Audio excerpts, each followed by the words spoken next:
Muy buenos días. Yo soy Lorena Dueñas, coordinadora de la Maestría en Políticas Públicas de la Universidad del Salvador. En esta oportunidad vamos a conversar sobre políticas públicas, cómo se genera valor público a través del desarrollo de habilidades interpersonales.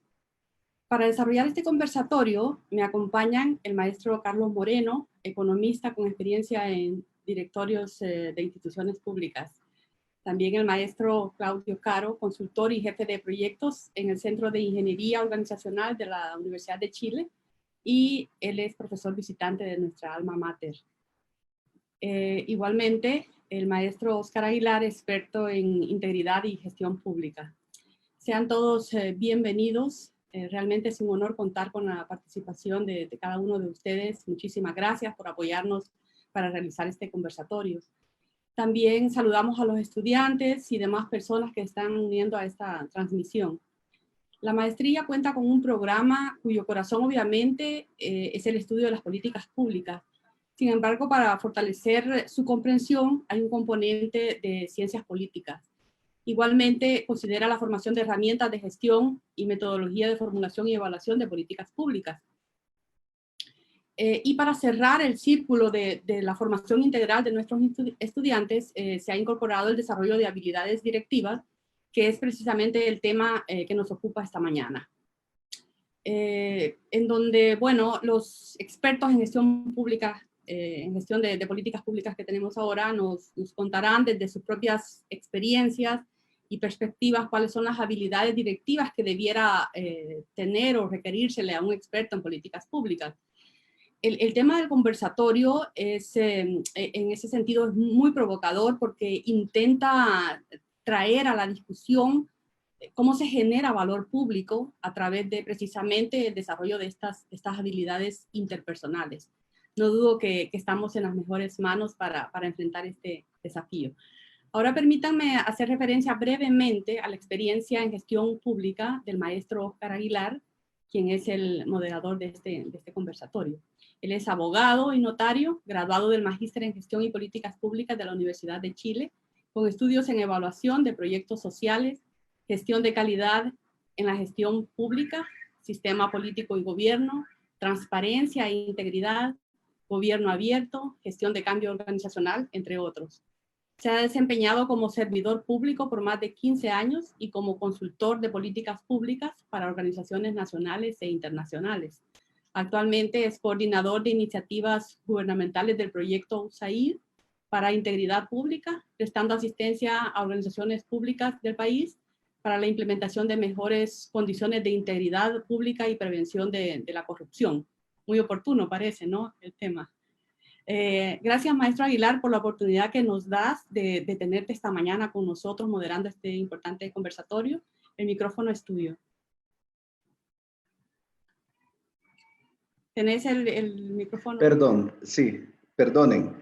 Muy buenos días y muchas gracias por la invitación y por formar parte de este conversatorio.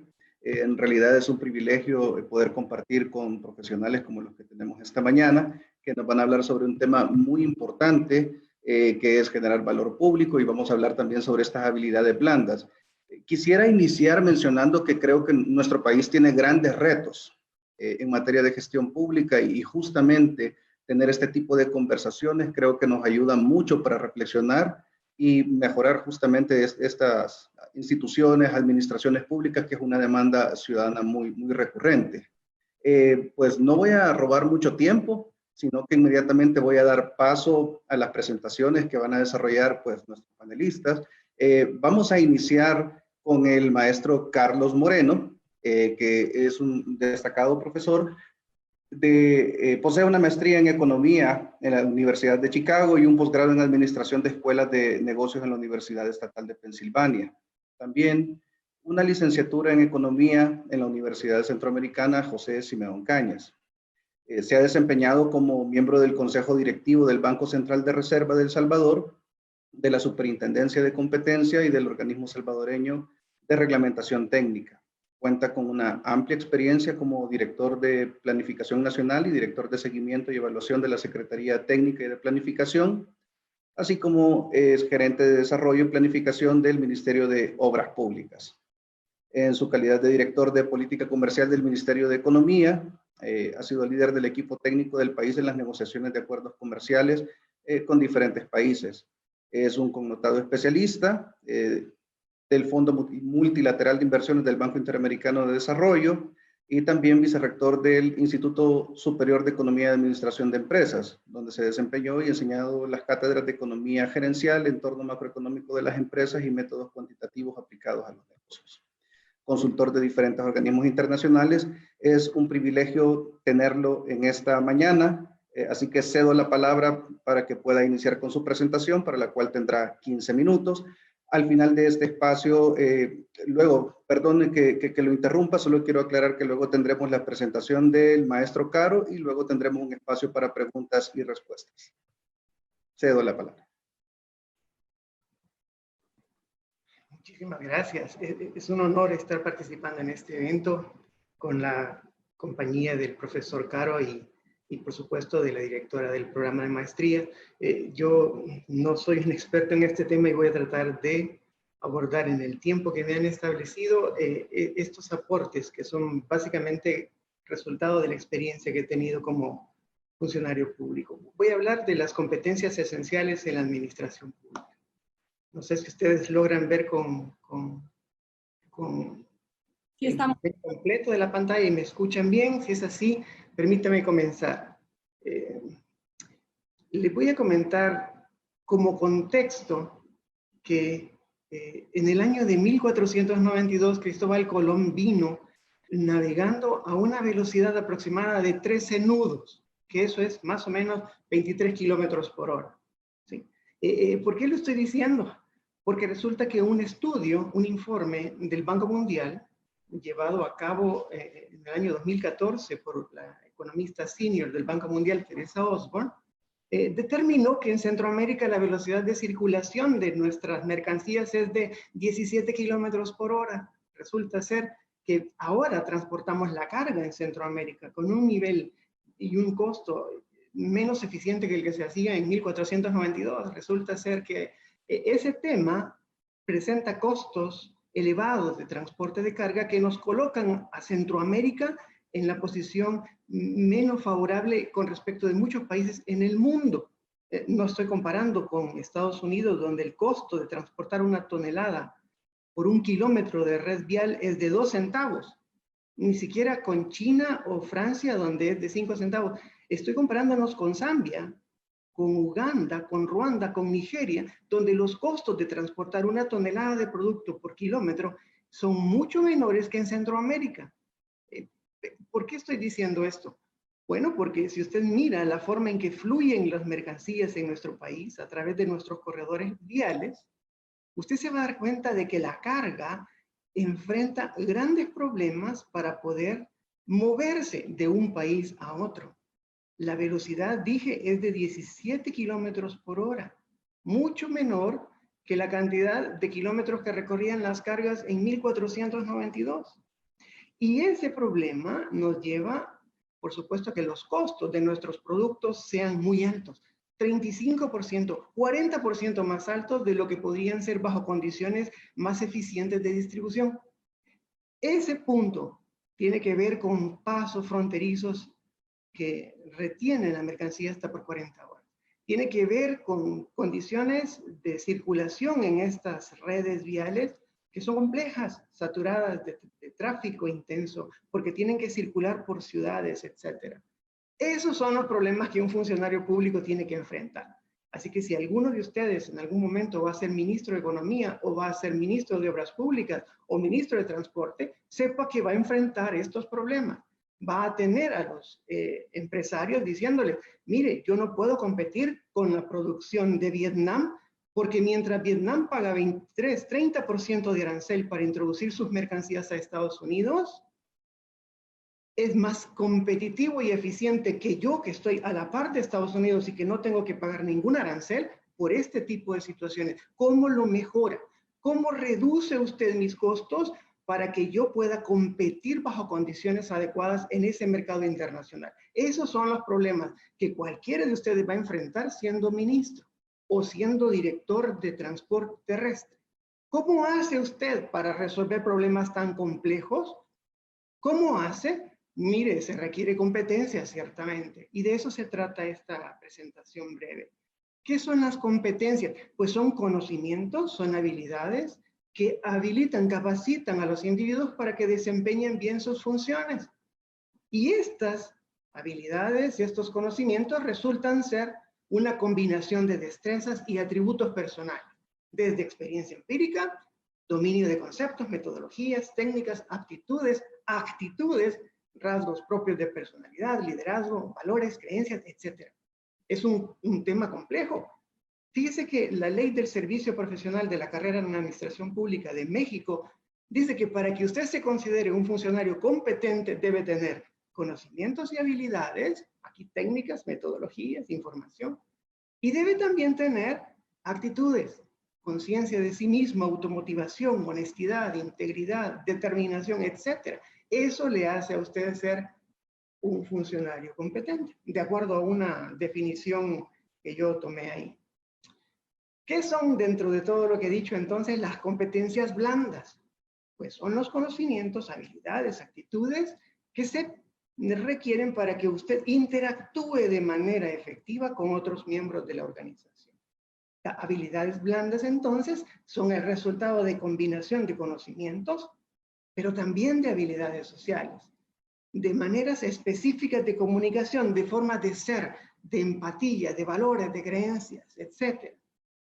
Es por eso que para que un funcionario pueda tener éxito, no solo debe conocer modelos para planificar y modelar el transporte o para hacer que el tráfico sea más fluido en determinada zona, sino que debe además tener atributos que le permitan interactuar adecuadamente con sus equipos de trabajo, con otras organizaciones, con otras carteras de Estado y con otros países. Voy a poner entonces ejemplo de cuáles son para mí esas competencias esenciales. Uno, tiene que tener capacidad de orientar su planificación y su gestión pública hacia el logro de resultados e impactos.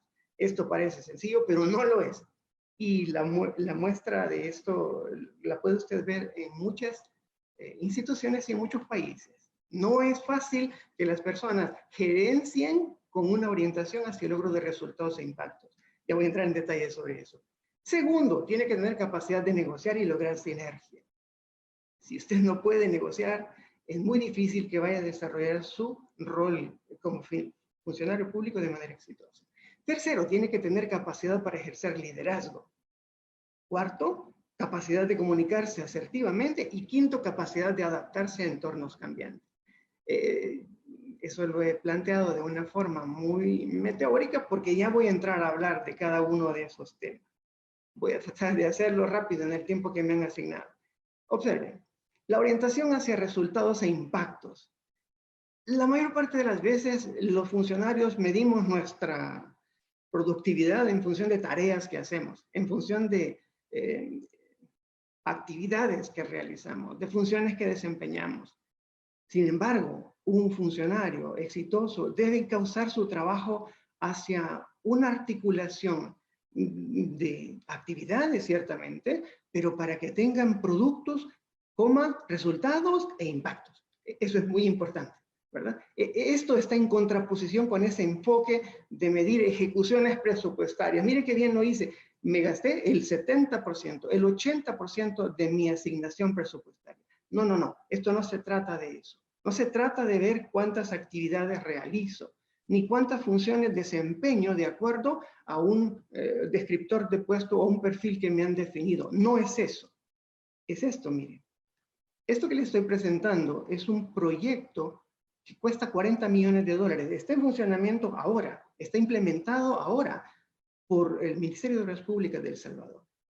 Aquí, el funcionario que tiene claridad sobre lo que le estoy diciendo no se va a concentrar en los productos, que es entregar 3 muelles de uso dual para que los pescadores puedan bajar sus lanchas y hacer más efectivo su proceso de producción artesanal. O para que los turistas puedan llegar y tener acceso a las playas bellísimas que están en la isla Zacatillo del Golfo de Fonseca o a los lugares de alimentación que usted tiene en Conchahuita. No, no es eso. Usted tiene que ir acá a ver qué resultados va a tener su gestión en cuanto a la mejora en la conectividad de los corredores logísticos en la zona de la Unión, para que mejore la calidad y la inocuidad de las cadenas de producción pesquero-acuícolas de la zona, y para que la productividad de esas cadenas priorizadas sea mayor, y así usted tener estos impactos. Usted tiene que moverse hacia la generación de impactos. ¿Hay polos de desarrollo como consecuencia de sus acciones como funcionario público o no? Hacia eso tiene que moverse. No solo a los productos, en el mejor de los casos, bien hechos, mucho menos a las actividades que están detrás de estos productos, sino hacia los impactos. ¿Puede o no su iniciativa generar crecimiento en los municipios que en este momento tienen una situación de ingreso per cápita deprimido? ¿Sí o no? Hacia eso tiene que apuntar. Entonces, primero, usted es un funcionario de gobierno, tenga una mentalidad para orientar sus equipos de trabajo hacia generación de resultados e impacto. Segundo, usted tiene que tener capacidad de negociación para lograr sinergia. ¿Qué significa esto? Pues usted debe tener la suficiente madurez como para flexibilizar posiciones y buscar acuerdos.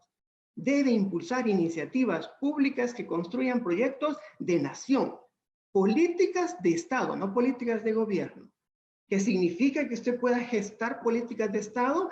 Significa que debe involucrar a diferentes actores de la sociedad, a los privados, a los académicos, a las instituciones de la sociedad civil, a los organismos internacionales, el Estado con sus poderes, el Estado con sus actores. Es el Estado el que va a apalancar sus políticas cuando usted haya trascendido su periodo de gobierno. Entonces, un funcionario exitoso debe de pensar en el largo plazo cuando ya su gestión ha terminado. Y para ello debe de buscar acuerdos, debe de lograr entendimientos para que sean otros los que promuevan sus políticas cuando usted ya no esté. Y para que los impactos sobre las variables que usted vaya a incidir sean de desarrollo social, económico, político. Usted no va a mover indicadores, va a mover variables de desarrollo, va a mover condiciones de crecimiento, de beneficio social. Entonces, segunda característica es, usted debe tener capacidad de articular esfuerzos con otros y por lo tanto tiene que saber negociar. Ejemplo, un acuerdo de asociación. Yo participé en esa firma de ese acuerdo. Era el encargado de la negociación técnica. Y vea qué difícil es lograr acuerdos en sectores nacionales, donde usted tiene sectores que se ven afectados por posiciones ofensivas y tienen intereses ofensivos para poder entrar a participar en el otro mercado. Y poner de acuerdo a esas gremiales es difícil. Y una vez que usted logra esos consensos nacionales, tiene que ir a buscar los consensos regionales, porque le cuento que este acuerdo no se negoció entre El Salvador y la Unión Europea, sino entre toda Centroamérica. Por lo tanto, usted tuvo que haber ido a buscar acercamientos con los 6 países de Centroamérica y encontrar posiciones de acuerdo, de consenso. Y para eso, créame que usted tiene que saber ceder, tiene que saber dejar a un lado sus posiciones individuales, sus intereses individuales, e ir al acuerdo de los intereses de los otros para poder salir con una posición frente a los países con los que está negociando. 27 países eran en la Unión Europea, representados por una comisión.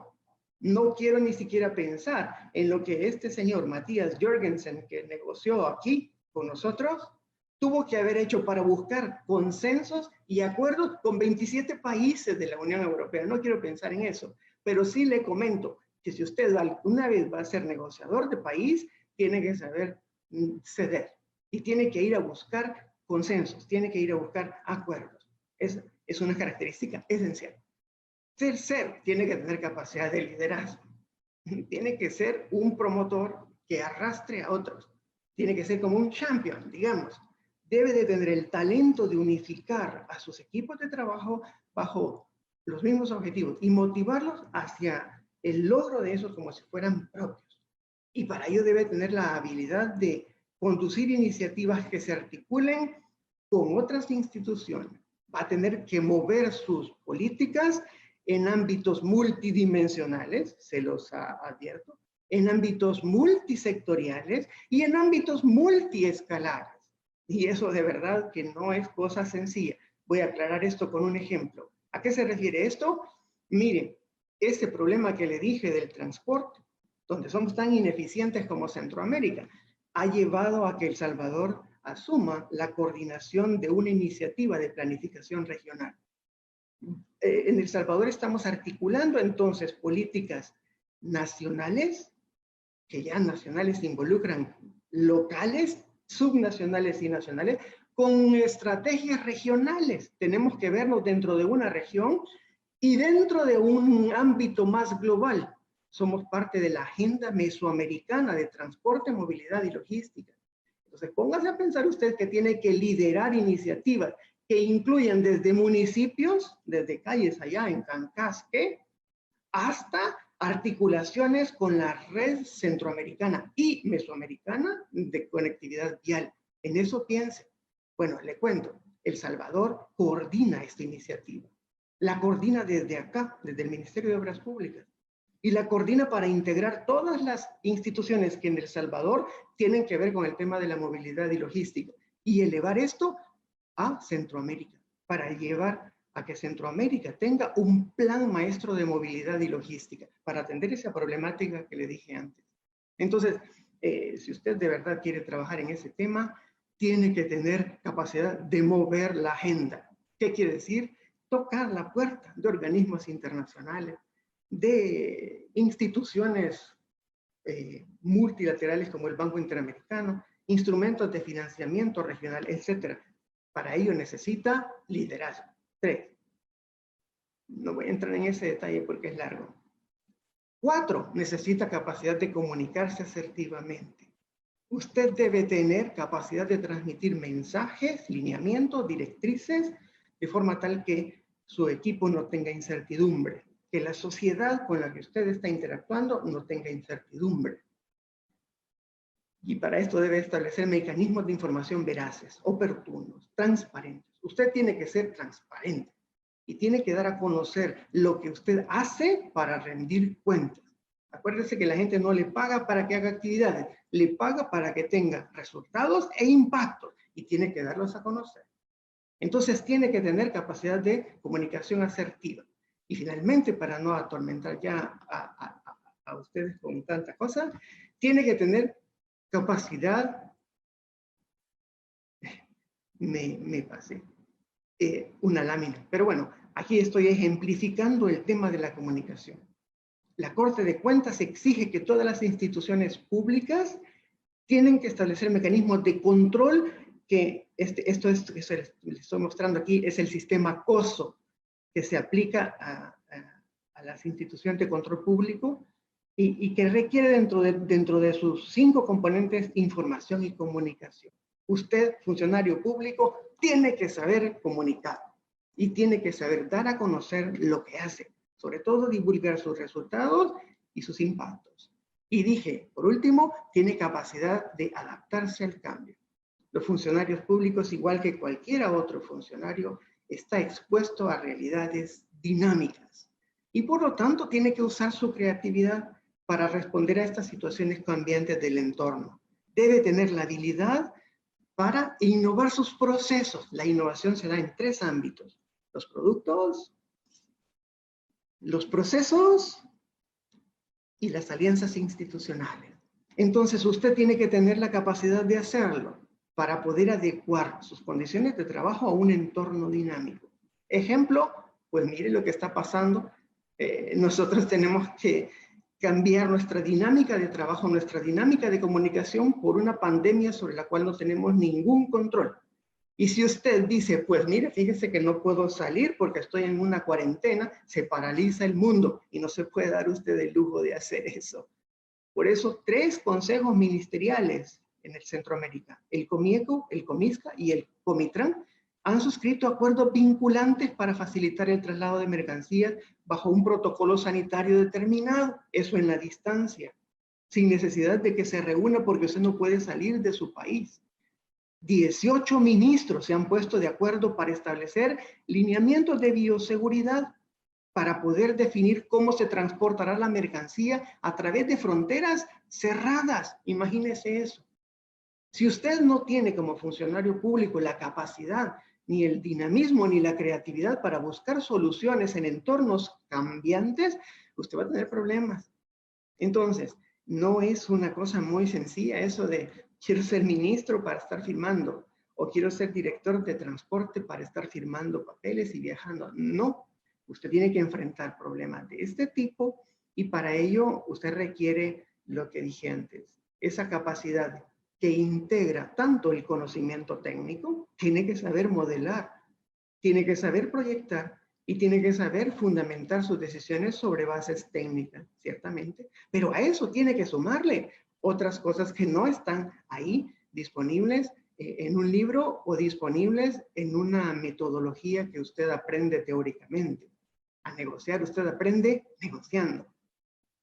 A comunicarse con la gente, usted aprende comunicándose, parándose frente a todos y estableciendo relaciones funcionales de trabajo productivas con equipos dinámicos, donde hay personas que no tienen ni su misma motivación ni su mismo interés.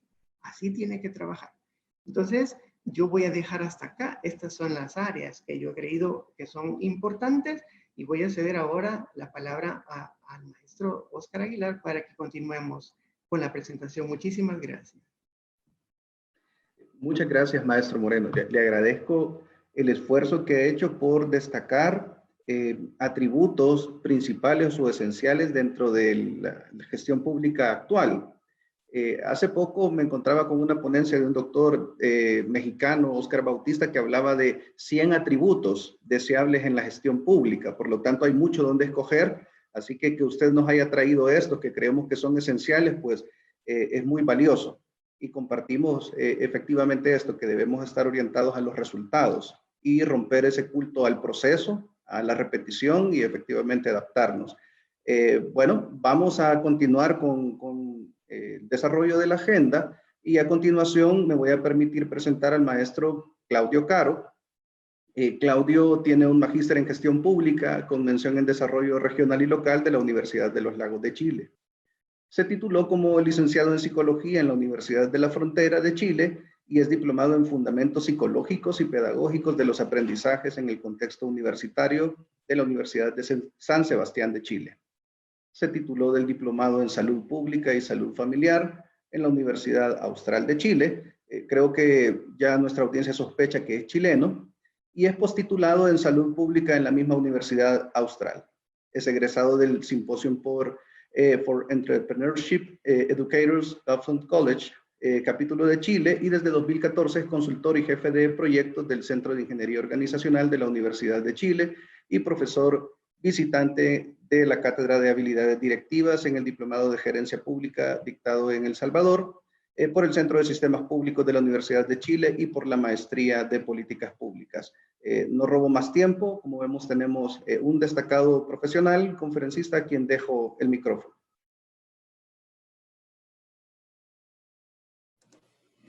Bueno, muy buenos días a todas y todas las personas que nos están escuchando en el día de hoy. Muy agradecido por esta invitación. Tengo tengo el privilegio de haber ya participado como profesor en 2 momentos en la Universidad de El Salvador, realizando la clase de habilidades directivas. Así que lo que quiero hoy día hacer es compartir con ustedes algunos elementos para poder conversar respecto de cómo podemos agregar valor público desde lo que es el desarrollo de las habilidades gerenciales. Por lo tanto, voy a sumar a todo lo que el profesor Moreno ya acaba de presentar. Bueno, dentro de nosotros trabajamos una cátedra en la Universidad de Chile en el magíster que desarrollamos esta asignatura, donde hacemos una clase de habilidades directivas, y una de las cosas que tiene esta cátedra de habilidades directivas es que es muy práctica, porque finalmente nosotros partimos de la premisa que la habilidad se desarrolla, la habilidad es recurrencia. Como decía el profesor Moreno, es permanentemente estar practicando. No es solo conocimiento, es justamente practicar. Por lo tanto, nosotros creemos que esto se puede desarrollar en la medida de que yo voy dándome cuenta de cuáles son aquellas prácticas necesarias y por lo tanto yo podría entonces poder transformarme en un buen gestor público en la medida que desarrolle esto. Quiero tocar un ejemplo. Cuando hablamos de negociar, una de las características básicas para negociar es tener poder. Todos pensamos que podemos negociar, pero una de las cosas fundamentales en una negociación es saber cómo yo voy acumulando poder.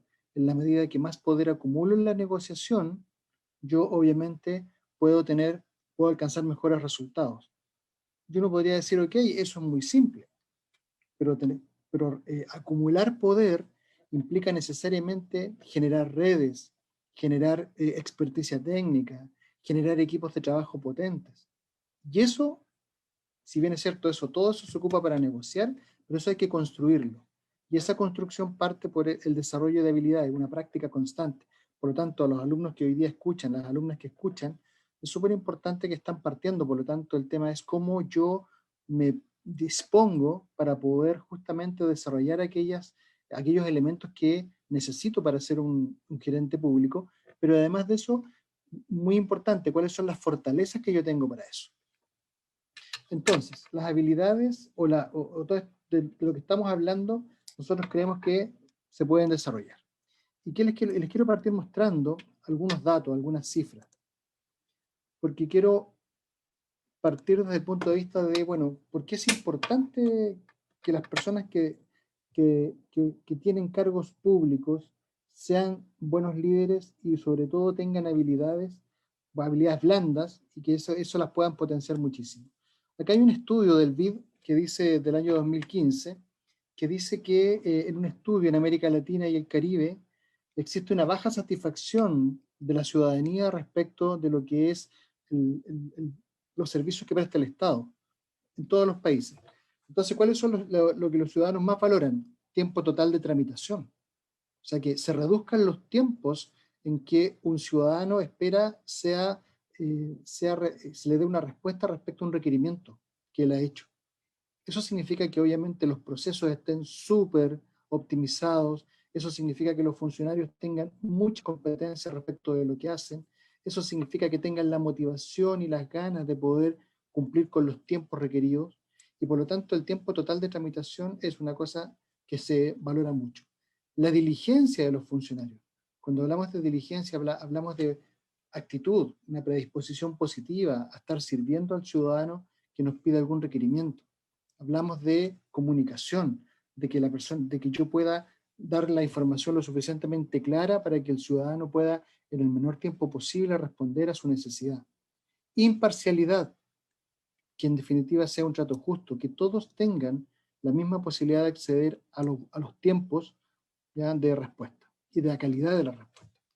Entonces uno dice, mira, cuando estamos hablando de valor público, estamos hablando perfectamente de cómo la ciudadanía evalúa los servicios que le presta el Estado. Y aquí tenemos tres cosas importantes, porque en estas tres cosas que los ciudadanos valoran, una cosa relevante tiene que ver con el rol de los líderes y los que justamente ejercen jefatura sobre esas personas. O sea, un líder perfectamente puede impactar el tiempo total de tramitación con una buena gestión, puede impactar la diligencia de los funcionarios, que obviamente sean mucho más proclives a andar mucho más rápido en los procesos de atención, y además de eso que los funcionarios públicos sean imparciales. En estas tres cosas, la labor del líder es clave. Por lo tanto, el valor público, si tenemos un líder que tenga estas habilidades para poder potenciar a sus equipos, obviamente que indirectamente ese funcionario va a estar entregando valor, va a estar generando satisfacción en los ciudadanos. ¿Cuán satisfechos están los ciudadanos latinoamericanos con los servicios públicos que les brinda el Estado? En general, poco satisfechos.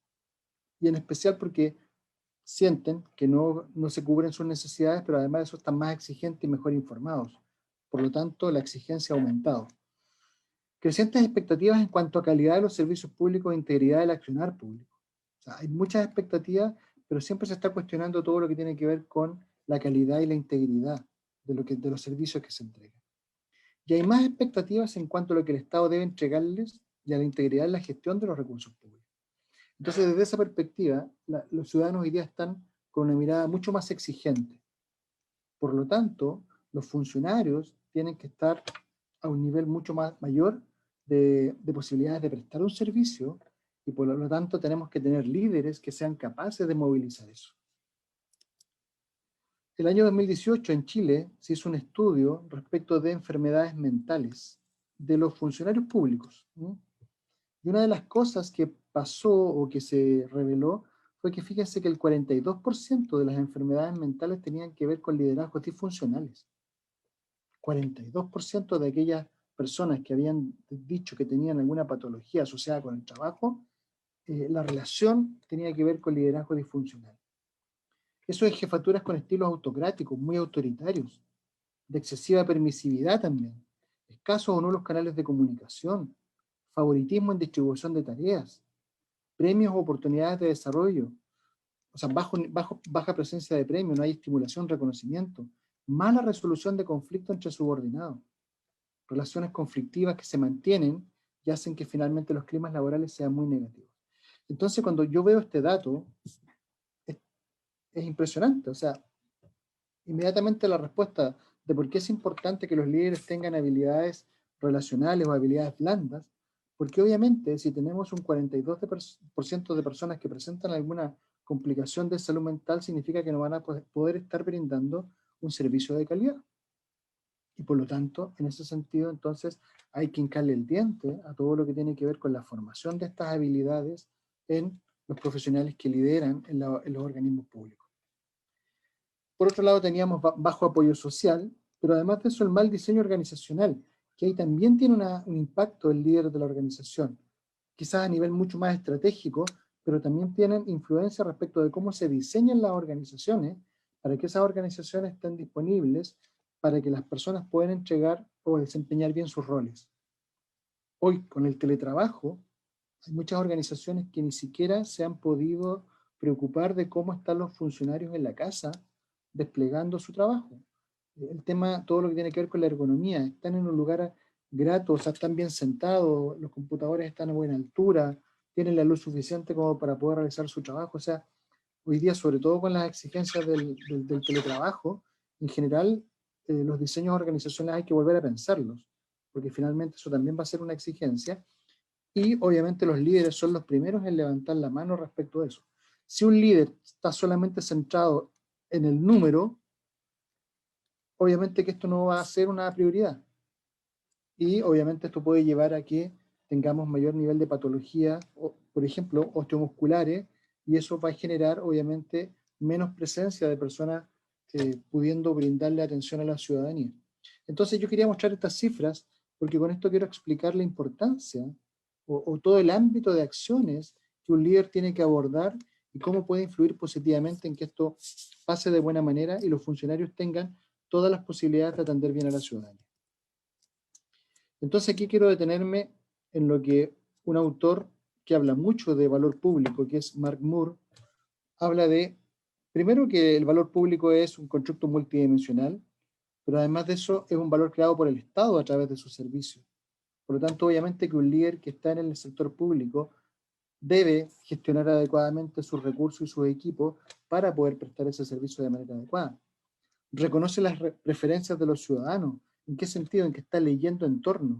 Una característica muy importante del líder del sector público es la capacidad para leer entornos y anticiparse a entornos, que es un poco lo que decía el profesor Moreno, esta capacidad para ir mirando qué es lo que va a pasar más adelante, cómo me anticipo a lo que viene, cómo gestiono los cambios. La apuesta colaborativa y consultiva. Estoy permanentemente preguntando, asesorándome. Tener esa capacidad para empatizar y poder recobrar los conocimientos que tienen mis equipos también respecto de cómo se resuelve o qué es lo que necesitan los ciudadanos. Se requiere la confianza y legitimidad en el accionar del Estado. Cómo las instituciones van generando legitimidad. Muchas veces hablamos de todo lo que tiene que ver con la desconfianza que existe en Latinoamérica respecto de lo que es la probidad en el sector público. O sea, cómo un líder puede construir probidad o puede justamente construir la confianza institucional a la ciudadanía de que esa institución obviamente les va a entregar los servicios que se requieren en el tiempo, en calidad y obviamente tratando de optimizar el uso de los recursos. Ofrece un paradigma distinto en el accionario de reformas del Estado, lo que es el valor público. ¿Cómo le agregamos valor a eso que estamos haciendo en el día a día? Supone mucha fuerza motivacional y eso no se mueve por recursos, se mueve por inspiración. Y los roles de los directivos son claves para hacer política y gestión pública, porque finalmente es la conexión con la ciudadanía lo que te permite poder construir esos escenarios que te permiten elaborar la política pública, que después de eso baja en programas, obviamente, a beneficiar a la ciudadanía. Entonces, le agrega valor a la gestión pública y a lo que hace el Estado el desarrollar habilidades blandas, claro que sí. Ahora, vamos a hacer solamente una pequeña definición de lo que entendemos por liderazgo para ponernos de acuerdo, dado que en el sector público es súper importante poder generar interpretaciones compartidas de ciertas cosas. Entonces, liderazgo es la capacidad de conducción de grupos basándose en algún tipo de poder legitimado que emana del carisma, la tradición o del conocimiento experto. O sea, es importantísimo que una persona que tiene un cargo público, sobre todo a cargo de jefatura en algún nivel, sea capaz de generar liderazgo. O sea, sea capaz de conducir equipos, sea capaz de instalar un mensaje, un propósito que lleve a ese equipo a cumplir los objetivos y obviamente se cumple el impacto que hablábamos recientemente, que se tenga eso que se quiere. Si yo quiero entregar educación de calidad, que obviamente eso se vea reflejado en la capacidad que tienen los jóvenes después de poder ingresar al mundo laboral. La principal característica del líder es que es capaz de generar acciones colectivas, moviliza, inspira, motiva, conecta mi mirada con tu mirada y en base a eso podemos iniciar proyectos comunes. El líder genera poder a partir de las fuentes de su legitimidad. Entonces, desde esa perspectiva, una de las cosas importantísimas es que este liderazgo sea desarrollado por las personas que tienen cargos en las reparticiones públicas. Porque obviamente lo que se necesita en ese cargo de liderazgo es movilizar y motivar. Nosotros en el Centro de Ingeniería Organizacional compartimos un proceso de desarrollo de líderes. Y nosotros vamos desde el nivel más interno al más externo. Y nosotros decimos que para poder desarrollar este viaje de ser un líder estratégico en una organización con un cargo importante de toma de decisiones, tú tienes que hacer un viaje.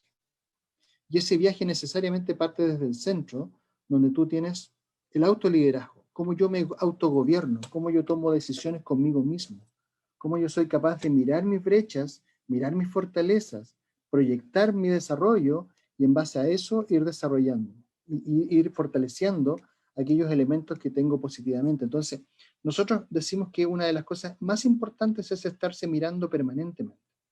Y aquí un elemento que a veces juega en contra de ese autoliderazgo tiene que ver con la capacidad de generar autocrítica. Uno cuando está en los ámbitos públicos, muchas veces el tema de que yo pueda darle algún feedback a un colega que tiene un cargo directivo es muy poco frecuente. En general, cada uno hace su trabajo como lo cree que tiene que hacer y se practica muy poco lo que es el feedback, sobre todo feedback negativo, cómo yo te ayudo a mejorar, pero para eso tengo que decirte algunas brechas que tú presentas. Entonces creemos que eso es fundamental. Si no tenemos el autoliderazgo, es muy difícil pasar a los otros niveles. O sea, un líder tiene que estarse mirando permanentemente. Luego de este autoliderazgo, y aquí también tiene mucho que ver todo lo que tiene que ver con el autocontrol. Un líder tiene que ser una persona capaz de, en momentos de crisis, tener la tranquilidad para poder analizar la situación, tomar decisiones, porque en general el líder está para los momentos difíciles. Está para tomar decisiones, está cuando hay una situación compleja, todos tus colaboradores te quedan mirando y diciendo, ¿qué hacemos? Entonces un líder tiene que tener esa capacidad para autogestionarse, ver cuáles son sus puntos débiles, cómo los puede controlar en momentos de estrés. Nosotros hemos estado trabajando en muchas organizaciones públicas en Chile hoy día con el tema de la pandemia y es increíble cómo cuando tú te estresas, tus conductas más comunes son las que se enfatizan. Entonces teníamos personas que, por ejemplo, son muy buenas para controlar, pero con esta situación de pandemia se controlan mucho más. Entonces hoy día tienen a sus equipos muy, muy complicados, los tienen muy autoexigidos y no se dan cuenta que justamente ellos son los que se estresan y por lo tanto estresan a todo el equipo. Y ahí nosotros sentimos que falta esta capacidad para mirarse, Creemos que ese es el punto de partida. Luego tenemos el liderazgo 1 a 1, donde la idea es cómo yo gestiono, cómo yo ayudo a mis colaboradores a que desarrollen competencias, porque ellos son los que tienen que hacer el trabajo. Yo lo que tengo que hacer es supervisar, monitorear, apoyar, facilitar, prestarles ayuda para que ellos logren hacer la tarea que tienen que hacer. Entonces, desde esa perspectiva, en el liderazgo 1 a 1 y en el liderazgo de equipos, que ahí hay una mixtura, los modelos de liderazgo transaccional son súper interesantes incluirlos en esa fase de la autoformación. Cuando hablamos de liderazgo transaccional estamos hablando de aquellos modelos de liderazgo que te dicen cómo tú puedes desarrollar a tus colaboradores, cómo tú puedes fortalecer sus roles, cómo puedes desarrollar sus competencias. Entonces, en estos dos niveles, en el liderazgo 1 a 1 y en el liderazgo de equipos, los modelos de liderazgo transaccional son necesarios. Aquí ese es el tipo de liderazgo que tú tienes que aplicar. Y a nivel ya más de liderazgo estratégico, ahí lo que necesitas es su liderazgo transformacional. Entonces, no es uno solo la forma que yo puedo desplegar como líder en una organización. Una persona que está en un cargo estratégico necesita liderazgo transformacional, pero también necesita liderazgo transaccional con su equipo de colaboradores. Por lo tanto, este proceso es un proceso iterativo. Permanentemente yo voy a estar mirándome a mí mismo, independiente del nivel en que esté, voy a tener que estar desarrollando a mi equipo en el 1 a 1 para que cada uno sepa hacer bien el trabajo que necesita desarrollar, luego coordinar estas competencias individuales y que se coordinen sinérgicamente para que pueda florecer el trabajo en equipo y colaborativo, y después de eso para poder mirar desde arriba la organización ya desde un nivel más estratégico, que tiene que ver con cómo yo llevo a la organización a un futuro deseado que debiera ser obviamente algo que permita que esta organización siga prestando sus servicios y vaya adecuándose permanentemente a lo que la comunidad obviamente le requiere al Estado desde ese ámbito en el que estoy sirviendo como líder público. Entonces aquí dos cosas importantes, o sea, el liderazgo también, la formación de este líder requiere de varios modelos de liderazgo, que cada uno de estos modelos cuenta con herramientas distintas. Y por lo tanto, si alguien pregunta, bueno, ¿cómo se desarrolla? Hay que investigar varios modelos. Nosotros voy a mostrarles al final algunos que permitirían a lo mejor poder iniciar un proceso de formación en ese ámbito. Cuando hablamos de productividad, y en el ámbito público, obviamente que cuando estamos hablando del ámbito público estamos hablando de cumplir con las labores que cada organización aspira. Una de las cosas importantes es hablar de la productividad en el sector público, pero desde 3 niveles. La eficacia, que es hacer lo que se promete como institución. La eficiencia, hacer lo que se promete pero al menor costo y al menor tiempo posible, manteniendo los estándares de calidad. Y tercero, bienestar, hacer lo que se promete al menor costo posible, pero querer seguir haciéndolo.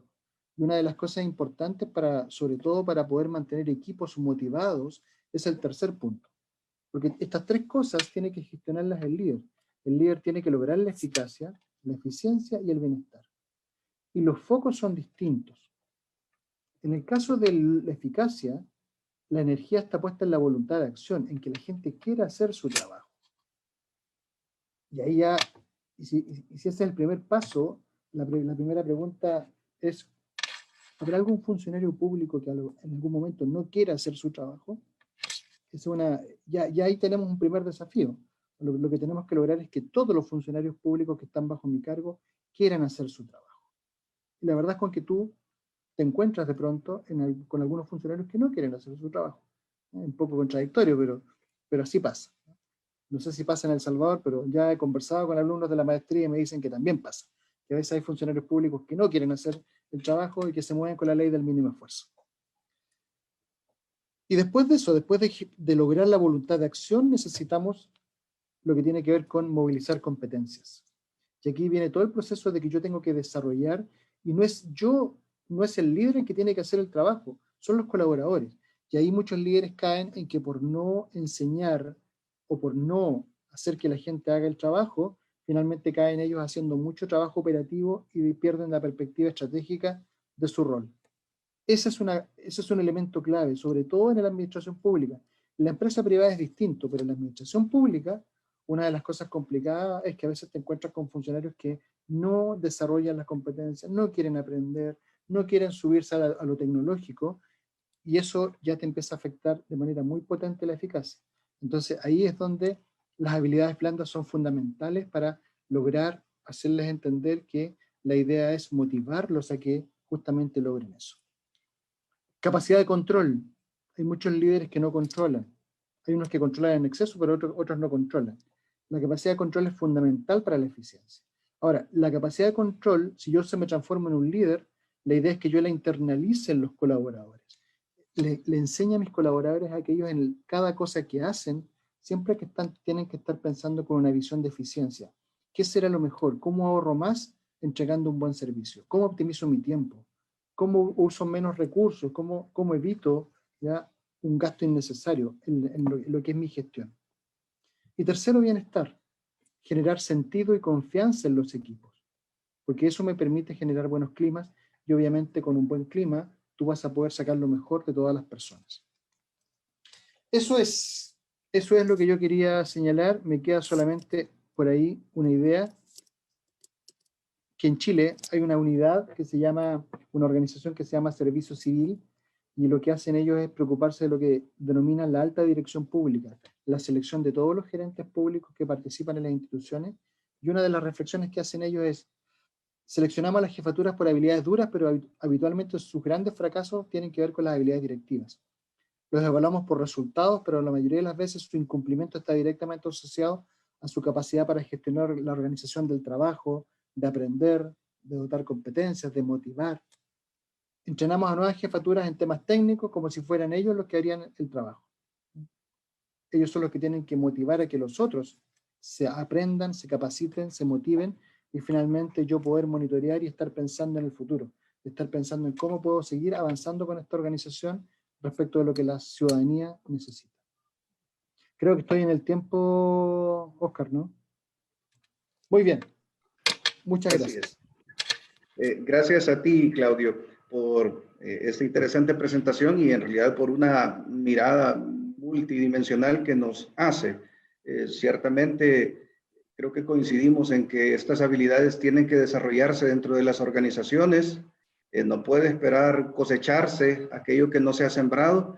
Y me parece que en el sector privado lo han aprendido muy bien al tratar de desarrollar estos talentos, estas habilidades gerenciales. Creo que también las entidades públicas pueden potenciar muchas de estas habilidades. Este liderazgo, esta habilidad de negociación, también la adaptación, autogestión. Creo que es muy interesante todo lo que se ha planteado y rápidamente pues voy a pasar a la sección de preguntas. Nosotros hemos recibido una serie de preguntas y voy a partir con una que me parece que va muy bien en la línea de lo que ambos han expuesto. Hemos recibido por parte de Lorena Cifontes, estudiante de la maestría, una consulta que voy a dejar para quien quiera responderla o para ambos, y dice así: ¿cuál es la importancia del enfoque gerencial basado en el concepto de valor público? Sé que algo se ha tocado, pero me gustaría trasladarles esta pregunta para ver si quisieran desarrollar o ampliar sobre lo que ya se ha expuesto.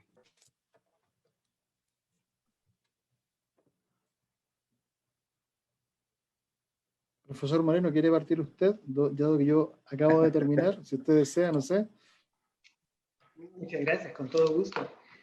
Me parece interesante. Yo de verdad veo que un funcionario público exitoso es aquel que debe tener la capacidad para rendir cuentas por los impactos de sus intervenciones, de estar orientado hacia el liderazgo de equipos de alto rendimiento, debe ser capaz de implementar acciones que trasciendan sus periodos de gobierno y que con una visión clara de largo plazo vea una estrategia que sea factible para seguir en el logro de sus objetivos. Es importante entonces que el funcionario tenga todas esas capacidades y competencias, pero que su enfoque vaya a proveer solución a problemas reales, ¿verdad? El tema que les acabo de mencionar a ustedes es una cosa que marca la pauta para que se vea la complejidad de los temas que enfrenta el funcionario público. si ustedes fueran a ser ministros de transporte en algún país o viceministros de transporte, como en el caso de El Salvador, ustedes sabrían que cada día se mueven más de 1.5 millones de personas en el área metropolitana de San Salvador, entre sus diferentes municipios que son áreas residenciales para las personas. Y estas se desplazan desde su lugar de habitación hacia su lugar de trabajo. ¿Y cómo mueve usted 1.5 millones de personas diariamente sin que eso se traduzca en problemas de accidentalidad vial? El Salvador tiene 22 muertes por cada 100.000 habitantes atribuidos a problemas de accidentes de tráfico, cuando los países desarrollados solo tienen 9. ¿Cómo hace usted para bajar ese tipo de indicadores? ¿Cómo tiene esos impactos? ¿Qué tipo de medidas debe de adoptar para ello? Esos son temas complejos. Y para ello el gerente, el director, el ministro, el funcionario que asuma esas responsabilidades debe tener, como dije, una vocación clara de resolver problemas. No es ese discurso, esto es capacidad de administrar recursos y de enfocar sus esfuerzos para que equipos altamente motivados le den solución a ese tipo de problemáticas. Así que, pues yo creo que el funcionario público está llamado a desempeñar un rol en el proceso de desarrollo de nuestros países que es esencial, que es fundamental. Y por lo tanto, las mentes más claras y las personas más inteligentes deben de estar abocadas a este tipo de búsqueda de soluciones. Muchas gracias, Claudia. Le cedo la palabra. Maestro Caro, ¿desea agregar algo a esta consulta respecto del enfoque gerencial? Sí, yo quería agregar que es importante el enfoque gerencial, dado que lo que señala es que un buen gerente debe ser un buen gestor y un buen líder. Y por lo tanto, cuando hablamos de buen gestor, administra muy bien, pero por otro lado, cuando lidera, motiva y obviamente lleva a la organización hacia el futuro deseado en base a las necesidades de la población. Por eso es importante el enfoque gerencial para generar este valor público que tanto desea la ciudadanía. Excelente, muchas gracias. La verdad, yo creo que es muy destacable, por una parte, el énfasis que ustedes hacen en el valor público, así como también en las personas. Habitualmente los procesos de fortalecimiento en las organizaciones están enfocados en equipamiento, en infraestructura, en documentación normativa, pero no tanto en las personas. Y yo creo que este conversatorio justamente está poniendo luz sobre un área que no suele ser suficientemente atendida, sobre todo para mejorar la gestión pública. Vamos a continuar con preguntas. Tenemos la participación de una estudiante de último año de la maestría, Sandra de Cader, quien tiene 2 preguntas para nuestros panelistas. Por favor, Sandra, que ahora está con nosotros acá en cámara. Muy buenos días, gracias por acompañarnos. Le cedo el micrófono para que usted pueda dirigir sus preguntas. Muchas gracias, buenos días a todos. Es un honor compartir este espacio con ustedes y un saludo a quienes nos escuchan. Mi intervención está orientada en hacer una breve reflexión, pero también hacer preguntas a los ponentes.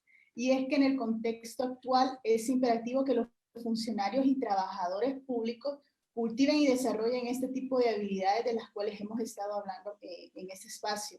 También es importante destacar que la creación del valor público es un proceso de construcción colectiva.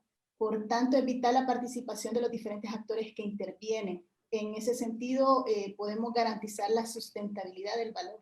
Y eso es un punto muy importante. La primera pregunta está dirigida al maestro Claudio. Y es, ¿estas habilidades pueden ser desarrolladas a partir de la práctica diaria o son innatas a las personas? Es decir, ¿aquellas personas tímidas pueden llegar a desarrollar estas habilidades negociadoras y de liderazgo, maestro? Gracias, Sandra. A ver, las habilidades se desarrollan por definición. Y en general un gerente público, un líder, tiene habilidades que son de varios ámbitos. Son más de lógica analítica, otras son más de focalizar en la tarea y de movilizar a otros son de mucho carisma.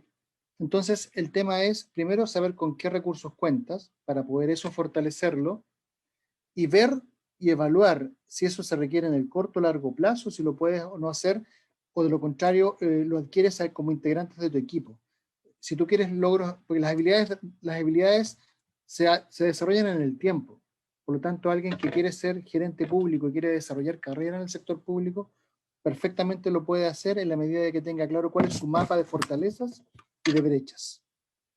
Y ahí nosotros, la experiencia que tenemos en nuestra universidad es que, independiente de si es más o menos tímido, si yo me propongo como tarea desarrollarlo en el mediano plazo, es posible, porque uno se hace evaluaciones de muchos líderes internacionales, te encuentras con que el liderazgo pasa igual eres capaz de generar influencia independiente de las características, porque tú vas atacando las brechas y logras de alguna manera compensar eso. ¿No? Alguien que es tímido puede ser un excelente comunicador, puede ser atractivo desde el silencio, y toda la audiencia se calla y yo expongo lo que deseo. Cada uno tiene que ir buscando sus propias vías, pero es absolutamente desarrollable. Muchas gracias, maestro. También la segunda pregunta está dirigida al maestro Moreno y es, ¿el desarrollo de estas habilidades directivas es exclusivo de las personas que se encuentran en puestos de liderazgo o pueden ser desarrolladas por otros? ¿Y cómo estas habilidades pueden verse reflejadas en la labor diaria que estos llevan a cabo? Muchas gracias, licenciada Castillo. Pues mire, yo creo que estas habilidades no solo deben ser consideradas para los puestos liderazgos y puestos directivos en la función pública, sino para todos los funcionarios. De hecho, es responsabilidad de cada funcionario público el establecer mecanismos de control para asegurar el resguardo de todo el patrimonio del Estado, por ejemplo. Nadie queda eximido de un mal uso de fondos públicos, por ejemplo, independientemente de su jerarquía o de su posición dentro de la institución. Pero yo creo que esas habilidades de las cuales hablaba el maestro Caro son y deben de implementarse y desarrollarse a todos los niveles.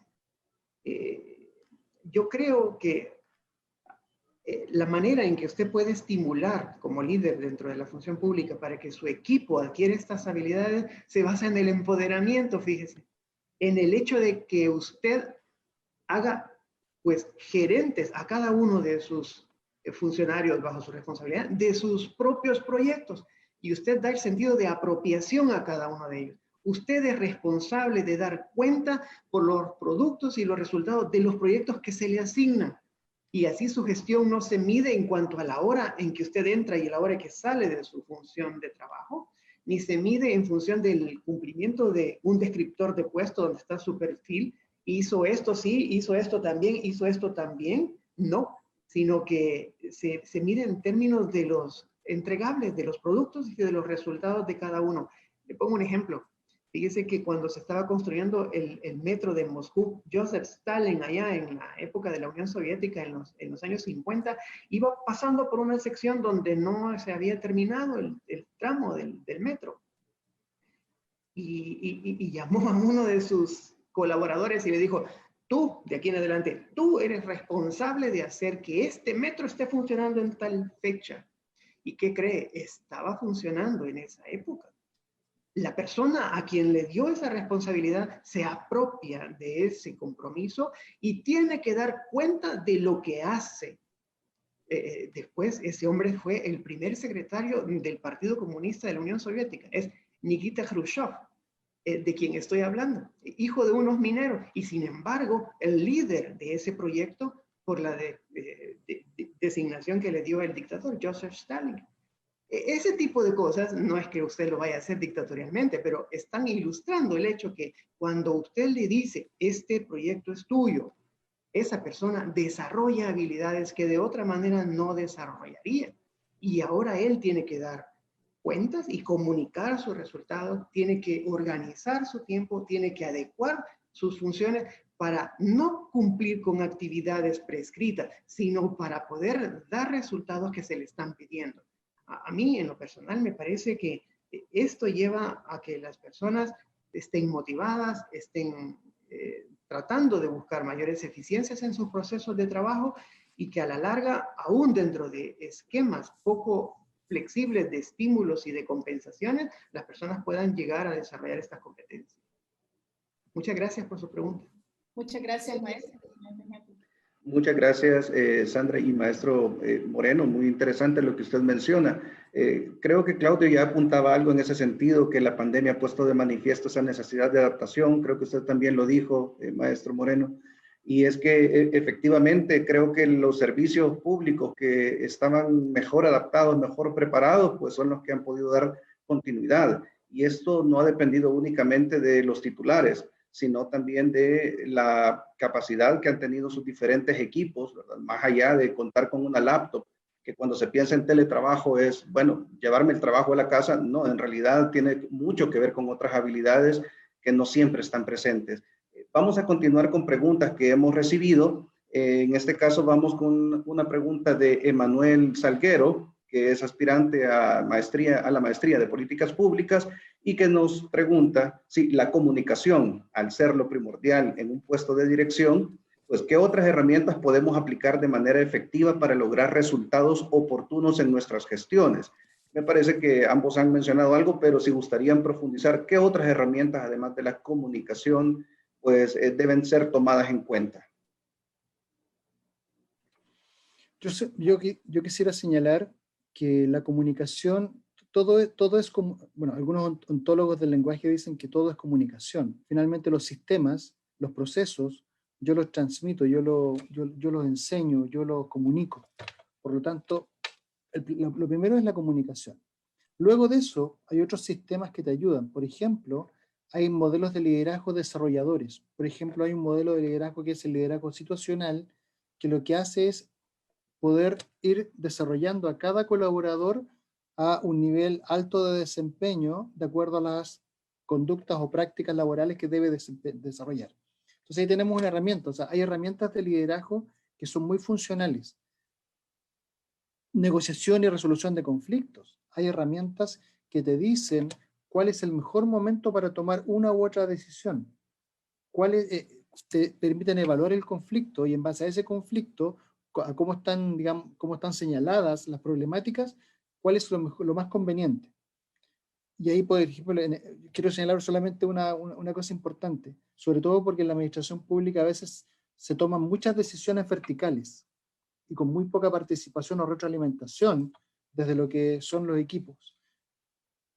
El modelo Thomas Kilmann de negociación, de resolución de conflictos, dice que la única vez en que tú puedes tomar una decisión directiva es cuando tienes la razón absoluta de que lo que estás diciendo es así y no hay otra verdad, lo cual si uno se traduce al día a día, son pocos los momentos que uno puede decir que tiene la verdad absoluta, ¿no? Y en un segundo momento es cuando hay momentos de crisis o emergencias muy grandes, donde la verdad es que preguntar a otros es muy difícil, vas a perder tiempo y eso va a tener un costo de oportunidad importante y por lo tanto puede perjudicarse muchas personas. Entonces, desde esa perspectiva hay muchas herramientas. Yo creo que vitales son comunicación efectiva, segundo, buenas formas de negociar y resolver conflictos. Otra herramienta importante, construcción de redes, que es un tema muy importante, sobre todo como gestor público. Cómo yo voy generando redes a nivel de organizaciones, de otras organizaciones públicas, porque obviamente hay que generar, el Estado no puede tener interpretaciones distintas de una misma cosa. El Estado tiene que tener interpretaciones compartidas respecto de la generación de sus políticas y cómo eso baja a través de programas a la ciudadanía. Por lo tanto, yo diría que la generación de redes es fundamental para poder avanzar con una visión mucho más estratégica y llevar al Estado a un nivel de desarrollo mucho mayor del que toda la ciudadanía quisiera. Muchas gracias, maestro. Ahora voy con una pregunta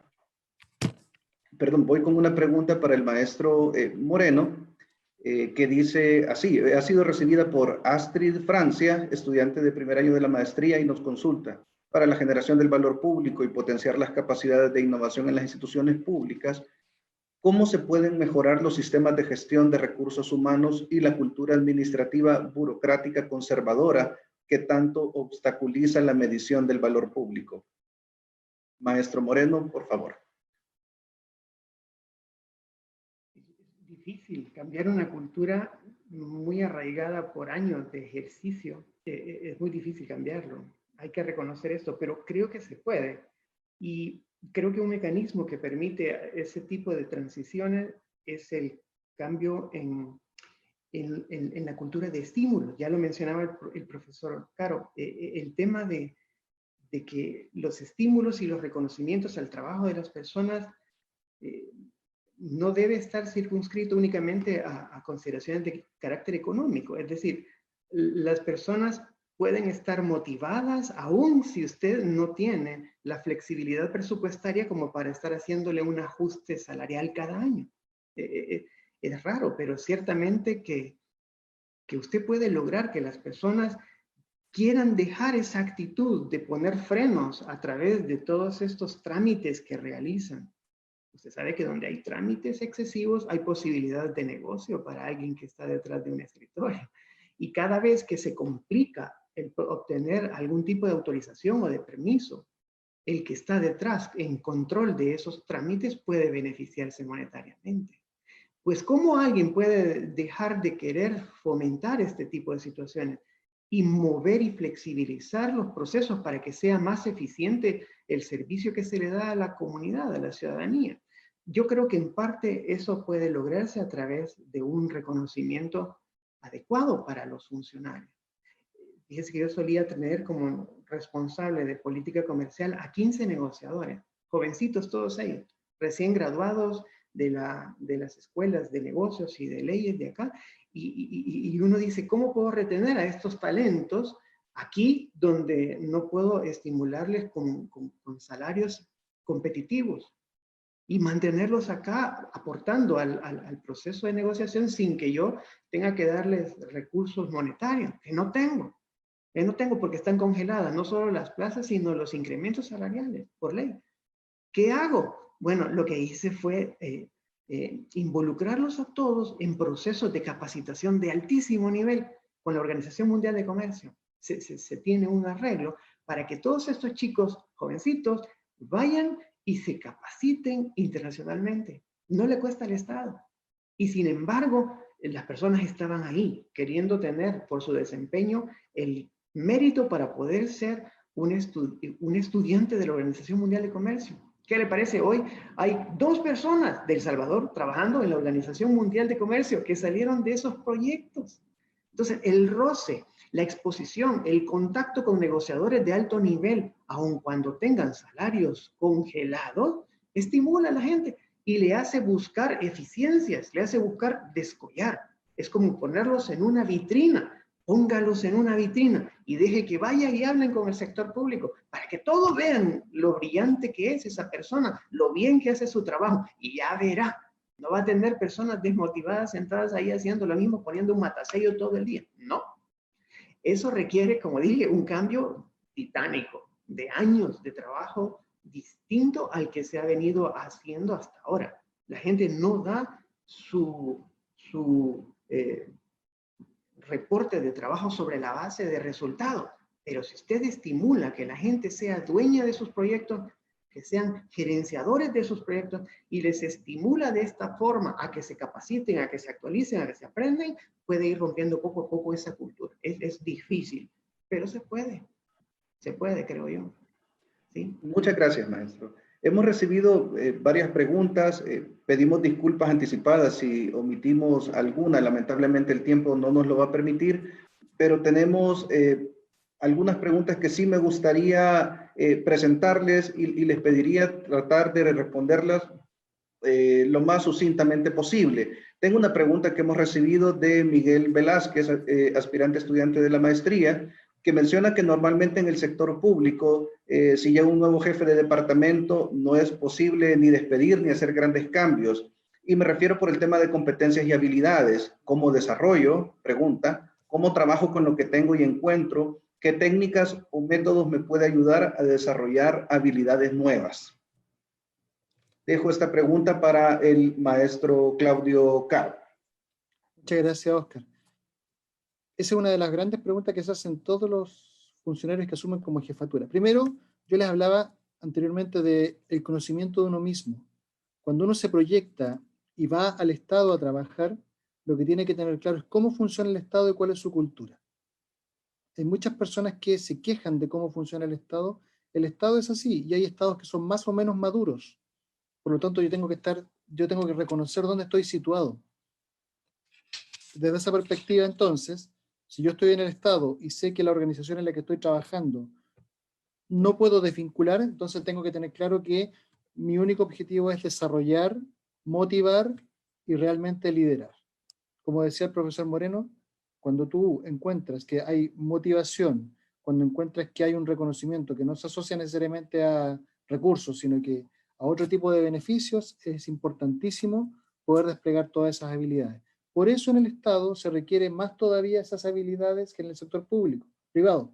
En el sector privado tú lo haces mal y te desvinculan. En el sector público lo haces mal y sigues. Por lo tanto, el tema es cómo yo voy a reencantar a esa gente y motivarla y darle un propósito y de justamente cómo la vinculo con la hermosa tarea del Estado, que es entregar una mejor calidad de vida a la ciudadanía, desde los diversos ámbitos que tiene el Estado. O sea, ese propósito es fundamental, reencantarlo, buscarlo y motivar. Muchas gracias, maestro, gracias. Tenemos dos preguntas que hemos recibido en línea y les voy a proponer el reto de tratar de responderlas en un minuto. Miguel Cruz nos pregunta, bueno, y es más, voy a agrupar esta pregunta porque me parece que está de alguna manera vinculada con una pregunta que hemos recibido de Iris Bonilla y que tiene que ver con la influencia de las políticas públicas en la resolución de controversias entre los órganos del Estado. Nos pregunta Iris Bonilla por qué una misma política es interpretada y aplicada y ejecutada de forma diferente entre los tres poderes del Estado. Es decir, veo que hay mucho interés de cómo las políticas públicas inciden, ¿verdad? Y cómo se relaciona con los órganos del Estado. Y en este sentido, vinculándolo con el conversatorio, cómo las competencias, las habilidades blandas pueden de alguna manera impactar en esta relación y en estos conflictos interinstitucionales. Para quien quiera responder, esta no va dirigida a ninguno de los dos, pero dejo el micrófono abierto si alguien quisiera participar. Yo solamente quiero agregar algo, que el Estado debe ser responsable de alinear las políticas y la interpretación que se tiene de ellas. Para poder alinear, yo necesito ir a conversar con los otros órganos del Estado. Y eso requiere visión de futuro. ¿Cómo vamos a estar haciendo cosas distintas? Requiere que yo diga, mira, esto beneficia a la ciudadanía, entonces coordinémonos. Yo sé que me van a decir que no a la primera vez, entonces yo tengo que ir preparado y tengo que ir con mucha motivación. Y cuando me digan que no, tengo que decir, bueno, es lo que yo esperaba. Toco la segunda vez la puerta, invito a una segunda, tercera reunión. Eso tiene que ver con estrategia. Cómo yo finalmente logro ese objetivo que se requiere de los organismos del Estado, que es coordinarse. Pero eso requiere de comunicación, de capacidad de tener redes, poder también. ¿Por qué los otros van a ir a una reunión conmigo? ¿Cuál es el poder que yo tengo para convocar? Si yo no soy capaz de convocar, ¿a quién subo a la mesa que sea mi sponsor para que realmente convoque? Entonces, todo eso tiene que ver con liderazgo estratégico. Y el liderazgo estratégico es esencialmente político. ¿Y cuál es el problema cuando llego a niveles estratégicos? Que cuando yo me doy cuenta que yo soy un buen técnico y no me gusta lo político, me desmotivo y ya no quiero ser el líder. Un líder estratégico debe gestionar políticamente, y no hablo de política partidista, hablo de política en términos de gestionar el poder. ¿Cómo yo gestiono poder para que se logren los objetivos del Estado? Y eso tiene que gustarte, tienes que estar motivado. Yo diría que hay ciertos cargos en que son cargos técnicos hasta cierto nivel, pero cuando tú ya pasas a un cargo estratégico, tú tienes que tener claro que eso es mucho gestión de poder. Y a muchos técnicos les pasa que hasta ahí llegan y hasta ahí se desmotivan, porque dicen, no, es que yo soy un buen técnico. Pero es que ¿cómo no va a entender? Pues, si yo se lo estoy explicando claramente. No basta con que no entienda técnicamente. Hay otras cosas que hay que movilizar, y por eso es importante la formación de directivos en el sector público, porque tiene que gustarles eso. Lo técnico, pero también lo político. Muchas gracias, maestro. Y maestro Moreno, me pregunto si usted desea agregar alguna reflexión a lo que ha mencionado Claudio. y lo ha respondido de forma extraordinariamente bien, así que no voy a añadir nada. Gracias. Gracias, profesor. Bueno, estamos unos minutos por sobre la hora, así que pedimos disculpas por las preguntas que no hemos logrado responder. Sin embargo, creo que esto deja un abreboca para continuar con esta conversación, que justamente creo que es la expectativa de todos aquellos que estamos interesados en estos temas, en la gestión pública y en las políticas públicas. De mi parte, deseo agradecer la oportunidad de poder compartir con ustedes, a los estudiantes que han estado conectados y a todas las personas interesadas. Cedo el micrófono para Lorena para que ella pueda cerrar la actividad y reitero mi gratitud y mi satisfacción con la jornada que hemos tenido. Gracias. Pues sí, la verdad es que gracias a ti y a los invitados, a los ponentes que han hecho posible este evento. Sus reflexiones realmente nos inspiran y nos comprometen a seguir aportando en la formación de calidad en las políticas públicas para lograr, digamos, esos resultados, esos impactos que comentaban ellos en sus presentaciones.